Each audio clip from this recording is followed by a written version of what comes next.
Hi friends, అందరికీ నమస్కారం. Friends, ఈ వీడియోలో మన యొక్క ఆంధ్రప్రదేశ్ రాష్ట్ర వ్యాప్తంగా ఉన్నటువంటి రైతులందరికీ ఇప్పుడిప్పుడే ఊహించని 3 శుభవార్తలైతే రాష్ట్ర ప్రభుత్వం ప్రకటించిందండి. సో వీడియోలోకెళ్ళి పూర్తి వివరాలు తెలియజేస్తాను. మీ యొక్క ఫ్రెండ్స్ అండ్ ఫ్యామిలీస్‌లో ఎవరైనా రైతులుంటే వాళ్ళందరూ కూడా ఈ వీడియోని స్కిప్ చేయకుండా ఎండ్ వరకు పూర్తిగా చూడండి. మన యొక్క ఆంధ్రప్రదేశ్ రాష్ట్ర ప్రభుత్వం ఎట్టకేలకు ఈ యొక్క మరో పథకాన్ని కూడా, అంటే ఇప్పటి వరకు అమలు చేసినటువంటివి కాకుండా రైతులకు మరో కొత్త పథకాన్ని కూడా ప్రారంభించేందుకు రాష్ట్ర ప్రభుత్వం శ్రీకారం చుట్టింది. ఇందుకు సంబంధించి 432.44 కోట్ల రూపాయల బడ్జెట్‌ను కూడా విడుదలైతే చేయబోతుంది. సో వీటికి సంబంధించి పూర్తి వివరాలు వీడియోలో తెలియజేస్తాను. సో రైతులకు కలగబోయేటువంటి బెనిఫిట్ ఏంటి, అలాగే రైతులకు సంబంధించి ఎప్పటినుంచో ఎదురు చూస్తున్నటువంటి రుణమాఫీ పైన కూడా శుభవార్త అయితే రావడం జరిగింది. సో ఈ వీడియోలో క్లారిటీగా అన్ని విషయాలైతే ఎక్స్‌ప్లెయిన్ చేస్తాను. వీడియోని స్కిప్ చేయొద్దు. స్టార్టింగ్ నుంచి ఎండింగ్ వరకు పూర్తిగా వీడియోని అయితే చూడండి. ఈ యొక్క వీడియో కింద మీకు బ్లాక్ కలర్‌లో సబ్స్క్రైబ్ బటన్ కనిపిస్తూ ఉంటుంది. సో మన యొక్క రాజు టెక్ టీవీ ఫ్యామిలీ, అంటే రాజు టెక్ టీవీ ఛానల్ అనేది 1 మిలియన్‌కి దగ్గరగా ఉందన్నమాట. సో కాబట్టి మీరు ఇంకా ఎవరైనా సబ్స్క్రైబ్ చేసుకోకుండా చూస్తూ ఉంటే ప్లీజ్ దయచేసి వెంటనే సబ్స్క్రైబ్ చేసుకోండి. మన ఛానల్ అనేది 1 మిలియన్‌కి త్వరగా రీచ్ అవ్వడం కోసం మీ సపోర్ట్ అనేది ఇప్పటివరకు ఎంతగానో ఇచ్చారు. సో ఇక మీదట కూడా మీరు 1 మిలియన్ కావడానికి కూడా మీ యొక్క సపోర్ట్ అనేది కావాలని నేను కోరుకుంటూ, ఇక వీడియోలకైతే పూర్తి వివరాలతో సహా క్లారిటీగా అయితే వెళ్ళి తెలుసుకుందాం. ఫ్రెండ్స్, మన యొక్క రాష్ట్ర ప్రభుత్వం ఎంతో ప్రతిష్టాత్మకంగా అమలు చేస్తున్నటువంటి పథకాలలో రైతు భరోసా అనగా అన్నదాత సుఖీభవ పథకం చాలా ప్రాముఖ్యమైనది. ఈ పథకం కింద అర్హత కలిగినటువంటి ప్రతి ఒక్క రైతు ఖాతాలోకి ఒక ఏడాది కాలంలో 20,000 రూపాయల వరకు ఇస్తుంది. ఈ 20,000 రూపాయలని రాష్ట్ర ప్రభుత్వం ఒక్కటే కాకుండా కేంద్ర ప్రభుత్వంతో కూడా కలిపి మనకు మొత్తంగా కేంద్ర ప్రభుత్వం 3 విడతలు, రాష్ట్ర ప్రభుత్వం 3 విడతలు, మొత్తంగా 6 విడతల రూపంలో ఏడాదిలో అయితే ఇస్తారు. ఇవి మనకు ప్రతి 4 నెలలకి ఒకసారి అయితే ఇవ్వడం జరుగుతుంది. అయితే మన యొక్క రాష్ట్ర ప్రభుత్వం ఏం చెప్తుంది అంటే, కేంద్ర ప్రభుత్వం ఎప్పుడైతే మన ఖాతాల్లోకి డబ్బులు విడుదల చేస్తుందో సో అప్పుడే మేము కూడా డబ్బులు ఇస్తామనేసి చెప్తుంది. రాష్ట్ర ప్రభుత్వం మాత్రం ప్రత్యేకించి డేట్ అయితే ఫిక్స్ చేయట్లేదు. సో దీనికి సంబంధించి ఇప్పటికే మనకు లాస్ట్ ఇయర్ నుంచి అన్నదాత సుఖీభవ డబ్బులు అనేది ఎప్పుడెప్పుడు పడుతున్నాయనేది క్లారిటీగా మన ఛానల్ అనేది ఫాలో అవుతున్న వారందరికీ కూడా ఈజీగా తెలుసు. సో విషయం ఏమిటంటే, కేంద్ర ప్రభుత్వం రేపే అనింది అనుకోండి, సో రేపే మనకు రాష్ట్ర ప్రభుత్వం కూడా డబ్బులు వేస్తుంది. కేంద్ర ప్రభుత్వం అనగా నరేంద్ర మోడీ గారు ఒక భారీ బహిరంగ సభ అనేది ఏర్పాటు చేసుకుని, సభ అనంతరం మనకు రైతుల ఖాతాలలోకి 2,000 రూపాయల చొప్పున మొత్తం 9 కోట్ల మంది భారతదేశ వ్యాప్తంగా ఉన్నటువంటి రైతుల ఖాతాలలోకి మన యొక్క కేంద్ర ప్రభుత్వం 18,000 కోట్ల రూపాయల కంటే పైగా ఖాతాల్లోకి నిధులైతే విడుదల చేస్తుంది. సో అక్కడ నరేంద్ర మోడీ గారు డబ్బులు అనేది లైవ్లో రిలీజ్ చేసిన వెంటనే ఇక్కడ మనకు ముఖ్యమంత్రి నారా చంద్రబాబు నాయుడు గారు ఒక పెద్ద స్క్రీన్ అయితే ఏర్పాటు చేసి, సో అక్కడ ఆయనకు వచ్చేటువంటి మోడీ గారు మాట్లాడేటువంటి లైవ్ అంతా కూడా ఇక్కడ రైతులు, సో కొంతమంది పార్టీ పెద్దలతో కూడా కూర్చొని, సో రచ్చబండలాగా కూర్చొని మనకైతే వీక్షిస్తూ ఉంటారు. అక్కడ మోడీ గారు బటన్ నొక్కిన తర్వాత ఇక్కడ నారా చంద్రబాబు నాయుడు గారు, సో ఆయన కూడా అయితే ఒక సిస్టమ్ తెప్పించి అక్కడ ఈయన కూడా బటన్ నొక్కుతారు. వెంటనే మోడీ గారు వేసిన డబ్బులతో పాటు రాష్ట్ర ప్రభుత్వం ఇచ్చేటువంటి, చంద్రబాబు నాయుడు గారు ఇచ్చేటువంటి ఆ యొక్క 5,000 రూపాయలు కూడా మన ఖాతాలకు అయితే వస్తున్నాయి. అయితే మనకు గుడ్ న్యూస్ ఏంటంటే, ఇప్పటి వరకు మనకు పీఎం కిసాన్ సమ్మాన్ నిధి యోజన పథకానికి సంబంధించినటువంటి 23 విడతల డబ్బులు ఖాతాల్లోకి వచ్చాయి కదా. ఇక తాజాగా 24వ విడతకు సంబంధించి మన యొక్క రాష్ట్ర ప్రభుత్వం మరియు కేంద్ర ప్రభుత్వాలు గుడ్ న్యూస్ చెప్పాయి. సో మనకు ఈ నెలలోనే మనకు పీఎం కిసాన్ సమ్మాన్ నిధి యోజన పథకానికి సంబంధించిన డబ్బులు మన ఖాతాల్లోకి అయితే రాబోతున్నాయి. సో ఎందుకనంటే, ఇప్పటికే మన యొక్క రాష్ట్ర వ్యాప్తంగా స్థానిక సంస్థల ఎన్నికలకు సంబంధించి సో హైకోర్టు కూడా అయితే మనకు ఆదేశాలు జారీ చేసింది. సో మీరు ఎలక్షన్స్ అనేది పెట్టుకోవచ్చు అని చెప్పేసి చెప్పడంతో ఇప్పుడు రాష్ట్ర ప్రభుత్వం స్థానిక సంస్థల ఎన్నికలకు ముందే ఈ అన్నదాత సుఖీభవ పథకానికి సంబంధించినటువంటి ఆ డబ్బులను కూడా ఖాతాలలోకి విడుదల చేయాలని మన యొక్క కేంద్ర ప్రభుత్వంకి సో విజ్ఞప్తి చేసింది. ఈ నేపథ్యంలో కేంద్ర ప్రభుత్వం దీనికి అంగీకరించడంతో ఇప్పుడు మన యొక్క రాష్ట్ర వ్యాప్తంగా ఉన్నటువంటి ఎవరైతే ఈ రైతులు ఉన్నారో, సో దాదాపు 47 లక్షల మందికి పైగా మన యొక్క ఆంధ్ర రాష్ట్రంలో ఉన్న రైతుల ఖాతాలలోకి ఎన్నికలకు ముందుగానే ఈ యొక్క పథకానికి సంబంధించి అన్నదాత సుఖీభవ పథకం మరియు ఈ యొక్క పీఎం కిసాన్ సమ్మాన్ నిధి యోజన పథకానికి సంబంధించిన డబ్బులు అనేది ఖాతాలోకి రాబోతున్నాయి. అయితే వీటికి సంబంధించి ఇప్పటికే మన యొక్క కేంద్ర ప్రభుత్వం మరియు రాష్ట్ర ప్రభుత్వాలు పలు రకాలుగా రూల్స్‌ని అయితే మనకు చేంజ్ అయితే చేస్తూ వస్తున్నారు. సో, వీళ్ళు రూల్స్ అనేది ఎందుకు చేస్తున్నారంటే చేంజ్ అనేది సో, చాలామంది అనర్హులు ఉన్నారనమాట. చాలామంది అనర్హులనేది ఈ పథకానికి సంబంధించిన బెనిఫిట్ అయితే పొందుతున్నారు. సో, ఈ బెనిఫిట్ అనేది పొందేందుకు ఖచ్చితంగా అర్హులకైతే మాత్రమే అవకాశం ఉంటుంది. మన యొక్క కేంద్ర ప్రభుత్వం గానీ, రాష్ట్ర ప్రభుత్వాలు గానీ డబ్బులనేది ఒకసారి విడుదల చేశాక రెండోసారి విడుదల చేసేటప్పుడు అనర్హులేమైనా ఉన్నారా? అర్హులే ఉన్నారా?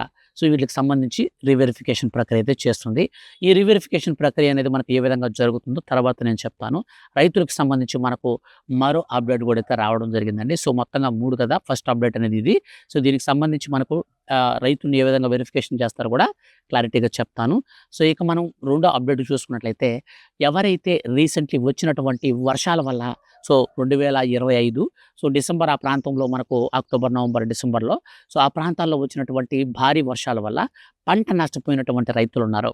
వారందరూ కూడా పంట నష్ట పరిహారం కోసం ఎదురు చూస్తున్నారు.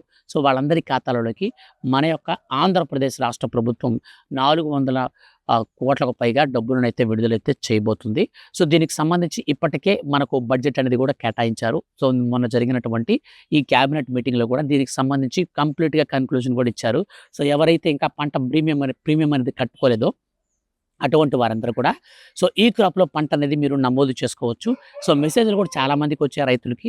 సో, మీకు గనక భూమి ఉండి మీ యొక్క పట్టాదారు పాస్‌బుక్‌కి ఆధార్ కార్డు, ఫోన్ నంబర్ గనక లింక్ అయ్యి ఉంటే మీకు కూడా మెసేజ్ అనేది వచ్చుంటదనమాట. సో, మెసేజ్ వచ్చినటువంటి వారందరూ కూడా రైతులందరూ కూడా ఇప్పుడు వీటికి సంబంధించి వెరిఫికేషన్స్ అయితే చేయించుకుంటూ ఉన్నారు. సో, ఎవరైతే ఈ క్రాప్‌లో నమోదు చేసుకుంటారో వాళ్ళకి చాలా చాలా రకాల ప్రయోజనాలుంటాయి. అలాగే పంట బీమాకు గూడా మనం కొంచెం డబ్బులు కూడా కట్టాల్సి ఉంటుంది. సో, ఈ యొక్క డబ్బులనేది మనకు గతంలో చూస్తే గవర్నమెంటే కట్టేది. కానీ ఇప్పుడు రాష్ట్ర ప్రభుత్వం కొన్ని రూల్స్‌ని సవరించి రైతులకు పంట ప్రీమియంను కూడా కట్టాలని చెప్పేసి సూచిస్తూ ఉంది. సో, మొత్తంగా మనకు పంట ప్రీమియం అమౌంట్ కూడా మనం త్వరగా కట్టుకోవాలి. ఈ నెలాఖరు వరకు అయితే అవకాశం ఉంది. ఈ నెల దాటితే మనం పంట ప్రీమియం అమౌంట్ అనేది మనం కట్టుకోలేం. పంట నష్టం అయితే మాత్రం మనకు నష్టపరిహారం రావాలంటే ఈ ఇన్సూరెన్స్ అనేది మనం చేయించుకోవాల్సి ఉంటుంది. గతంలో అయితే గవర్నమెంట్స్ చేసేవి మన పక్క రాష్ట్రం తెలంగాణలో కూడా ఇప్పుడు గవర్నమెంటే చేస్తుంది. అక్కడ పంట ప్రీమియం అమౌంట్ మొత్తం కూడా గవర్నమెంటే కడుతుంది. కానీ ఇక్కడ మనకు ఆంధ్రప్రదేశ్‌లో ఈసారి విభిన్నంగా అయితే ప్రయత్నిస్తున్నారు. సో, మనం చూడాలి. ఇక లాస్ట్ అండ్ ఫైనల్‌గా మూడో అప్డేట్ వచ్చేసి మన యొక్క ఆంధ్ర రాష్ట్ర వ్యాప్తంగా ఉన్నటువంటి 47 లక్షల మంది రైతులకు గాను రూ. 1,00,000 వరకు రుణమాఫీ అయితే కాబోతుందండి. సో, దీనికి సంబంధించి కేంద్ర ప్రభుత్వం గుడ్ న్యూస్ అయితే ప్రకటించింది.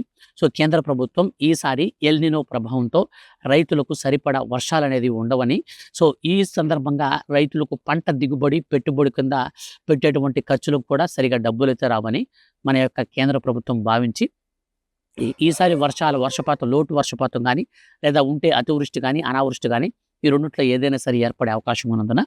1,00,000 వరకు రుణమాఫీ చేసేందుకు కేంద్ర ప్రభుత్వం సిద్ధమైంది. దీనికి సంబంధించి ఇప్పటికే కేంద్ర క్యాబినెట్‌లో కూడా చర్చించడం జరిగింది. ఆయా రాష్ట్ర ప్రభుత్వాలతో కూడా మనకు ఈ రోజున మనకు భేటీ అయితే నిర్వహించబోతుంది. ఈరోజు భేటీ అనంతరం ఏ తేదీన మనకు ఈ రుణమాఫీ చేయబోతున్నారో కూడా క్లారిటీగా అయితే మనకిస్తారు. అయితే ఇప్పటికే రిలీజ్ చేసినటువంటి కొన్ని రూల్స్ ప్రకారంగా 5 ఎకరాల కంటే తక్కువ ఉన్న వారికి మాత్రమే ఈసారి రుణమాఫీ అయితే చేస్తారు. అందులో కూడా మన యొక్క కేంద్ర ప్రభుత్వం మరియు రాష్ట్ర ప్రభుత్వం కొన్ని రీవెరిఫికేషన్ ప్రక్రియ అని చెప్పాను కదా! వాటిలో భాగంగానే పీఎం కిసాన్ సమ్మాన్ నిధి పథకానికి సంబంధించి ఈకేవైసీ అయిందా లేదా? మరియు వెబ్ ల్యాండింగ్ చేసుకొని ఉన్నారా లేదా? మనకు ఎన్‌పిసిఐ మ్యాపింగ్ అనేది అయ్యిందా లేదా? వీటితో పాటుగా మనకు ఫార్మర్ రిజిస్ట్రేషన్ అనేది అయ్యిందా లేదా? సో, ఈ కేటగిరీలో అర్హులను గుర్తించేందుకు మన యొక్క కేంద్ర ప్రభుత్వం కొత్తగా తాజాగా మార్గదర్శకాలను రిలీజ్ చేసింది. ఈ మార్గదర్శకాల ప్రకారం మాత్రమే ఈసారి అర్హులనైతే గుర్తిస్తారు. ఇంతకు మించి మనకు అర్హులను గుర్తించేందుకు కేంద్ర ప్రభుత్వం అయితే మనకు కొత్త విధానాలనైతే అనుసరించదు. అయితే ముఖ్యమైన విషయం ఏమిటంటే మీ కుటుంబంలో ఒకరి కంటే ఎక్కువ మంది రైతులుంటే దయచేసి మీరు ఈ అన్నదాత సుఖీభావ కావచ్చు, మరియు పీఎం కిసాన్ సమ్మాన్ నిధి కావచ్చు. వీటిల్లో ఏదైనా ఒకటికి మాత్రమే అప్లికేషన్ అనేది పెట్టుకోండి. అంటే అన్నదాత సుఖీభవ స్కీమ్‌కి సంబంధించి ఒక రైతు పెట్టుకుంటే, ఈ పీఎం కిసాన్‌కి సంబంధించి ఒక రైతు పెట్టుకోండి. సో, ఇట్లా మీరు డిస్పాచ్ అయ్యి పెట్టుకోండి. లేదా మీరు 2 గనక ఏపీ గవర్నమెంట్ ఇచ్చేటువంటి దీనికి పెట్టి మరి పీఎం కిసాన్‌కి ఇద్దరిద్దరు, 4 రైతులు ఇద్దరిద్దరు గనక అప్లై చేసుకుంటే మాత్రం మీకు ఈ స్కీమ్‌కి సంబంధించినటువంటి కంప్లీట్‌గా మీకు డబ్బులు రాకుండా ఆగిపోతాయి. ఎందుకనంటే మన యొక్క కేంద్ర ప్రభుత్వం, రాష్ట్ర ప్రభుత్వాలు ఒక యూనిట్‌కి ఒక బెనిఫిట్ మాత్రమే అని చెప్పి ఖచ్చితంగా తేల్చి చెప్పాయి. ఒకే కుటుంబంలో ఒకరికంటే ఎక్కువ మంది రైతులుంటే వాళ్ళందరికి కూడా పథకాన్ని నిలిపివేస్తూ మన యొక్క రాష్ట్ర ప్రభుత్వం, కేంద్ర ప్రభుత్వం ఆదేశాలు కూడా జారీ చేశాయి. సో, మనకు ఈ నెల చివరి వారం నుంచి వచ్చే నెల మొదటి వారంలోపు మనకు ఈ యొక్క పీఎం కిసాన్ సమ్మాన్ నిధి యోజన పథకానికి సంబంధించి ఆ యొక్క అన్నదాత సుఖీభవ ఈ 2 పథకాలకు సంబంధించి ఒక్కొక్క రైతు ఖాతాలోకి రూ. 7,000 చొప్పున డబ్బులైతే పడబోతున్నాయి. ఇక ఈ డబ్బులతో పాటు మనకు ఒక్కొక్క రైతుకి గరిష్టంగా పంట నష్టపోయినటువంటి ఆ యొక్క ఆహ్, తీరుని బట్టి అంటే 50% నష్టపోయిందా, 40% నష్టపోయిందా, 60% నష్టపోయిందా, 20% నష్టపోయిందా. సో, ఈ యొక్క నష్టపోయినటువంటి పరిస్థితులను బట్టి మన యొక్క రాష్ట్ర ప్రభుత్వం ఒక్కొక్కరి ఖాతాలోకి రూ. 10,000 నుంచి మనకు రూ. 17,000 వరకు గరిష్టంగా నిధులను కూడా విడుదలైతే చేయబోతుంది. సో, కాబట్టి ఇంకా ఎవరైనా పంట ప్రీమియం అనేది మీరు కట్టుకోకుండా గనక ఉంటే దయచేసి పంట ప్రీమియం అమౌంట్‌ని కూడా మీరు కట్టుకోండి. ఇలాంటి మరిన్ని లేటెస్ట్ అప్డేట్స్ అనేటివి మీకు ఎప్పటికప్పుడు వీడియోస్ చేసి తెలియజేస్తూ ఉంటాను. ముఖ్యంగా మన యొక్క రాష్ట్ర వ్యాప్తంగా రుణమాఫీకి సంబంధించి అయితే మనకు త్వరలో అప్డేట్ అనేది రాబోతుంది. సో, ఈ యొక్క అప్డేట్ అనేది మిస్ కాకుండా మీరు తెలుసుకోవాలనుకుంటే వీడియో కింద ఉన్నటువంటి బ్లాక్ కలర్‌లో ఉన్న సబ్స్క్రైబ్ బటన్‌ని క్లిక్ చేసి పక్కనే వచ్చే బెల్ సింబల్‌ని ఆల్ పైన ట్యాప్ చేయండి. మన రాజు టెక్ టీవీ ఫ్యామిలీ మనకు 1 మిలియన్‌కి దగ్గరలో ఉంది. దయచేసి ఛానెల్‌ని సబ్స్క్రైబ్ చేసుకొని సపోర్ట్ చేయండి. Thank you for watching.